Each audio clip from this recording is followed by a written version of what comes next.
Tight আছে কিনা, যদি ভালো টাইট থাকে মনে হয় ওটা মালের দামটা একটু বেশি হয়, মনে 112 জন্য। এটা হলো আর একটু নিম যদি হয়, একটু একটু নিম যদি হয়, তার দাম হলো মানে একটু মনে 100 টাকা কম নিয়ে যায়।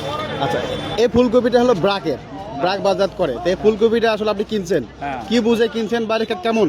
এই মালটা ভালো দেখতে দাদা, মানে সাদা পিওর, আর ব্ল্যাক সাদা দিকে না দাদা, এগুলো লালটার দাম মনে 200 টাকা কম নিয়ে যায়। আর এই কালারটা কি কেমন? এটা কালারটা ভালো আছে, সাদা সাদা মধ্যে। তাহলে পাইকারি বাজারে কেমন চলবে? পাইকারি বাজার মনে ওই 1700 কিলো আমরা 2000 10,000 পাইকারি। আচ্ছা, পাইকারি বাজারে কি মানে আপনাদের মতো ভাইরা যারা আছে ওটা দেখলে কিনবে? হ্যাঁ কিনবে 2000। মানে চলবে বাজারে? আচ্ছা, আমি দেখলাম এর আগে আপনি 1600 টাকা দিয়ে কিনছেন, আমি আসার আগে দেখছি হ্যাঁ। এটা কিন্তু 1700 টাকা দেয়, কারণটা কি? এই যে মাল একটু ভালো আছে, মালের কালারটা ভালো আছে, এই লিগে কালারটা আছে, সুন্দর আছে, হ্যাঁ, সুন্দর। আচ্ছা আচ্ছা, কালার লিগে।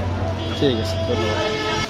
ধরো আমাদের কৃষক জহুল ভাই আছে, উনি সর্বোচ্চ দামে বিক্রি করছে 1700 টাকা দামে আজকে।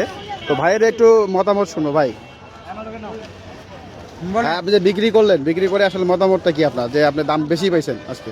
অন্য কপির তুলনায় এই কপিটা বিক্রি করতে খুব ভালো এবং বাজারের চাহিদা খুব ভালো, এবং কপিটা সাদা ধবধবে হয়, সময়ে 2-1 দিন লেপস হলে বা ইয়ে হলে কপিটা ভিজে যায় না, আচ্ছা, মানে ভালো থাকে, আর বাজারে হাই দামে বিক্রি করা যায়। বস্তায় ঢুকাচ্ছেন, এই ফুলকপিটা কেমন? ভালো।